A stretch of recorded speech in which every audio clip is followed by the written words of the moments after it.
ପିଲାମାନେ ନମସ୍କାର। ଆଚ୍ଛା କହିଲ ଦେଖି, କେଉଁ ପର୍ବ ଦିନ ଆମେ ଦୀପ ଜଳାଉ ଆଉ ଆମ ଘରେ ପିଠାପଣା ହୁଏ ଆଉ ଆମ ଘରକୁ ଅନେକ ଲୋକ ବୁଲିବାକୁ ଆସନ୍ତି? ହଁ, ତମେ ଠିକ୍ କହିଛ। ସେଇ ପର୍ବଟି ହେଉଛି ଦୀପାବଳି ପର୍ବ। ଆଜି ସେଇ ଦୀପାବଳି ପର୍ବ ଉପରେ ପାଠଟିଏ ପଢ଼ିବା। ଆସ, ମୁଁ ଯେମିତି ପଢ଼ିବି ମୋ ସହିତ ତୁମେମାନେ ସେଇଭଳି ଭାବେ ବହି ଦେଖି ପଢ଼ିବ। ବିଷୟ ଦୀପାବଳି। ଦୀପାବଳି ଦିନ ବାପା ଡଲି ଓ ଝିଲିକୁ ପାଖକୁ ଡାକି କହିଲେ, ଆଜି ଦୀପାବଳି, ଆମ ଘରକୁ ପାଖ ପଡ଼ୋଶୀ ଓ କୁଣିଆ ଆସିବେ। ବହୁତ ଭିଡ଼ ହେବ। ତୁମେ ଦୁଇ ଜଣ କାମରେ ଟିକିଏ ସାହାଯ୍ୟ କର। ଏହି ମହମବତୀ ଗୁଡ଼ିକ ନିଅ, ତାକୁ ସଜେଇ ରଖ। ମୁଁ ଯେତିକିଟି ମାଗିବି କିଏ ଶୀଘ୍ର ଶୀଘ୍ର ଗଣି କରିଦେବ। ଇଏ ହେଲା ବିଷୟଟି ଯାହାର ନାଁ ଦୀପାବଳି। ଆଚ୍ଛା କହିଲ ଦେଖି, ଦୀପାବଳି ଦିନ ଆମେ କ'ଣ କରୁ? ଆମ ଘରକୁ ଅନେକ ଲୋକ ଆସନ୍ତି। ଆମେ କାମରେ ବାପା ମାଆଙ୍କୁ ସାହାଯ୍ୟ କରୁ। ତା ଛଡ଼ା ତୁମେ କହିବ ଆମେ ସେଦିନ ବାଣ ମଧ୍ୟ ଫୁଟାଉ। କିନ୍ତୁ ଦେଖ ପିଲେ, ବାଣ ଫୁଟାଇବା ନାହିଁ। ବାଣ ଫୁଟାଇଲେ ଆମ କାନ ଖରାପ ହେଇଯିବ, ଆମକୁ ଭଲ ଶୁଭିବ ନାହିଁ। ତାପରେ ଆମ ବୟସ୍କ ଲୋକମାନଙ୍କ ପାଇଁ ମଧ୍ୟ ବାଣ ଫୁଟାଇବାଟା ଠିକ୍ କଥା ନୁହେଁ। ତେଣୁ ଆମେ ସେଇଦିନ ଘରେ ଦୀପ ଜାଳିବା। ଠିକ୍ ସେମିତି ସେଇଦିନ ମା ଲକ୍ଷ୍ମୀକୁ ପୂଜା କରାଯାଏ ଏବଂ ମା କାଳୀଙ୍କର ପୂଜା ମଧ୍ୟ ଠିକ୍ ତା ପରଦିନ ହେଇଥାଏ। ଆଉ ଦୋକାନମାନଙ୍କରେ ଲକ୍ଷ୍ମୀ ଓ ଗଣେଶଙ୍କୁ ପୂଜା କରାଯାଏ। ଏହାଦ୍ୱାରା ଆମମାନଙ୍କର ମଙ୍ଗଳ ହୁଏ। ପିଲାମାନେ ସେଇଭଳି ଭାବେ ଆମେ ରାକ୍ଷୀ ପୂର୍ଣ୍ଣମୀ, ଜନ୍ମାଷ୍ଟମୀ, ଗଣେଶ ପୂଜା, ଦୁର୍ଗା ପୂଜା ଆଉ ଦୁର୍ଗା ପୂଜାରେ ରାବଣ ପୋଡ଼ି ମଧ୍ୟ କରିଥାଉ। ଆଉ ଠିକ୍ ସେଇଭଳି ଜାତୀୟ ପର୍ବରେ ପତାକା ଉଡ଼େଇଥାଉ।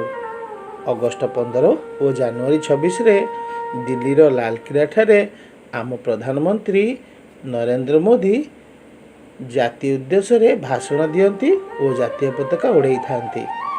ସେମିତି ଆମ ଓଡ଼ିଶାରେ ମାଣବସା ଗୁରୁବାର, ରଜ, ବାଲିଯାତ୍ରା, ହୋଲି। ଆଉ ଜାଣିଛ ପିଲା, ବାଲିଯାତ୍ରାରେ ଆମେ ବାଲିଯାତ୍ରା ବୁଲିବାକୁ ଯାଉ ଆଉ ଡଙ୍ଗା ଭସାଉ, ବହୁତ ମଜା କରୁ। ଆଉ ସେଇଥିରେ ଆମେ ବଡ଼ ଓଷା ଠିକ୍ ସେହି ସମୟରେ ହିଁ ସରିଥାଏ। ସେଇଭଳି ଭାବେ ଆମର ବାଲିଯାତ୍ରା ଛଡ଼ା ଆହୁରି ଅନେକ ଯାତ୍ରା ମଧ୍ୟ ହେଇଥାଏ, ଯେମିତି ଧନୁଯାତ୍ରା ଆଉ ବିଶ୍ୱ ପ୍ରସିଦ୍ଧ ରଥଯାତ୍ରା। ବୁଝିଲେ ପିଲେ, ଏଇଭଳି ଭାବେ ଆମେ ଅନେକ ପର୍ବପର୍ବାଣି ଆମ ଓଡ଼ିଶାରେ ପାଳନ କରିଥାଉ। ଆଜି ତ ବିଷୟଟି ସରିଛି। ତୁମେମାନେ ଲେଖିବ ଆମେ ଦୀପାବଳି ଦିନ କ'ଣ କ'ଣ କରୁ, ତା ସହିତ ଆଉ କିଛି ପର୍ବପର୍ବାଣିର ନାଁ ମଧ୍ୟ ଲେଖିବ। ଆଉ ଗଣେଶ ପୂଜା, ସରସ୍ୱତୀ ପୂଜା ଆମ ବିଦ୍ୟାଳୟ ହୁଏ ବୋଲି ମଧ୍ୟ ଲେଖିବ। ଠିକ୍? ପିଲାମାନେ ବଢ଼ିଆ ବିଷୟଟି ତ ପଢ଼ିଲ। ଏବେ ଆସ ଏହାର ଅଭ୍ୟାସ ପ୍ରଶ୍ନ କରିବା। 1 ନମ୍ବର ଦେଖିବା, ଲେଖା ହେଇଛି ଡଲି ଦେଲା, ଝିଲି ଦେଲା। ଡଲି କେତୋଟି ଦେଲା? 7 ଲେଖା ହେଇଛି। ସତରେ କ'ଣ ମହମବତୀ 7ଟି ଅଛି କି? ଗଣିକି କହିବା ତ। ଏଇଭଳି ସବୁଗୁଡ଼ିକ ମହମବତୀ ଆମେ ଗଣିବା ଆଉ ଦେଖିବା ତାହା ଠିକ୍ ଅଛି କି ନାହିଁ। ଆଉ ଯଦି ଡଲି ଆଉ ଝିଲି ଦେଇଥିବା ମହମବତୀ ସଂଖ୍ୟାକୁ ମିଶେଇ କହିପାରିବା ତ ତାହେଲେ ସୁନା ପିଲା। 2 ନମ୍ବର ଦେଖ, ଉପରେ ଯେପରି ଛବି କରାଯାଇଛି ସେହିପରି ତଳେ ଲେଖିଥିବା ସଂଖ୍ୟା ପାଖରେ ଛବି କରିବା। 8 ଲେଖା ହେଇଛି। 8ଟି ମହମବତୀର ଛବି ଆମେ କରିବା। ସୁନ୍ଦର ନା? ଛବି ତ ତୁମେ ସୁନ୍ଦର ଭାବେ କରିପାର, ମୁଁ ଜାଣିଛି। ତେବେ ତାପରେ ଯିବା 3 ନମ୍ବରକୁ। 3 ନମ୍ବରରେ ବହୁତ ବଢ଼ିଆ କ୍ୱେଶ୍ଚନଟି ଦେଖ। ସମାନ ସଂଖ୍ୟକ ମହମବତୀକୁ ନେଇ ସଂଖ୍ୟା ସହ ଯୋଡ଼ିବା। ଉପରେ ଗଣିଲ କେତୋଟି ଅଛି ମହମବତୀ? ଗଣିଲ ତ? ଏପଟେ ଡାହାଣ ପଟେ ଦେଖ, ସଂଖ୍ୟା ସେଇ ସମାନ ସଂଖ୍ୟା ଲେଖା ହେଇଛି କି? ତେବେ ତାକୁ ଯୋଡ଼ିଲ।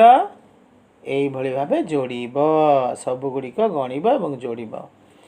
4 ନମ୍ବର ଦେଖ, ତଳେ ଥିବା ସଂଖ୍ୟାକୁ ନେଇ ଖାଲି ଘରେ ଆଳୁ ଛବି କରିବା। 4ଟି ଆଳୁ, 8ଟି ଆଳୁ, 11ଟି ଆଳୁ, 15ଟି ଆଳୁ, 19ଟି ଆଳୁ। ଆଳୁ ଛବି କରି ଜାଣିଛ ତ? ନିହାତି ଜାଣିଥିବ, କରିଦେବ। ହେଲା, ସୁନା ପିଲା। 5 ନମ୍ବରକୁ ଆସିଲ। ଦେଖିବା କ'ଣ ଲେଖା ଅଛି। ବିଲେଇ ଟୋକେଇରେ ଗଣି ରଖିଥିବା ମାଛ ଓ ବାହାରେ ଥିବା ମାଛକୁ ଗଣି ଖାଲି ଘର ପୂରଣ କରିବା। ବାହାରେ ଥିବା ମାଛକୁ ଗଣିବା। ପ୍ରଥମଟି ମୁଁ ଭାବୁଛି 1, 2, 3, 4, 5ଟି। ଖାଲି ଘରିଆକୁ ଲେଖିବା, ତା ତଳେ ନିଜେ ଗଣି ଲେଖିବା। 6 ନମ୍ବରକୁ ଦେଖ, 10ଟି ମନ୍ଦାର ଫୁଲରେ ଗୋଟିଏ ମାଳ ତିଆରି ହୋଇଗଲା, ତାପରେ କେତୋଟି ଫୁଲ ବଳିଲା ସେଇ କଥାଟିକି ଆମେ ଲେଖିବା ବା କହିବା। ପ୍ରଥମଟି ଯେମିତି ଦେଇ ଦେଖ, 10ଟି ମନ୍ଦାରରେ ଫୁଲହାର ହୋଇଗଲା, ଆଉ 2ଟି ବଳି ପଡ଼ିଲା। ସେଇଭଳି 10ଟି ମନ୍ଦାରରେ ଫୁଲହାର ହେଲା ପରେ 5ଟି ବଳି ପଡ଼ିବ। ତାପରେ କ'ଣ ହେବ ତୁମେ ନିଜେ କହିଲ ଦେଖି। ତାପରେ 7 ନମ୍ବରକୁ ଯିବା, ଖାଲି ଘର ପୂରଣ କରିବା। ଏଠି 1 10, ତାପରେ 1 10 1 1, ତାପରେ 1 10 2 1, ତାପରେ କେତେ 10 କେତେ 1 ହେବ ଆସ ଗଣିବା। ଅମୃତଭଣ୍ଡା କେତୋଟି ଅଛି?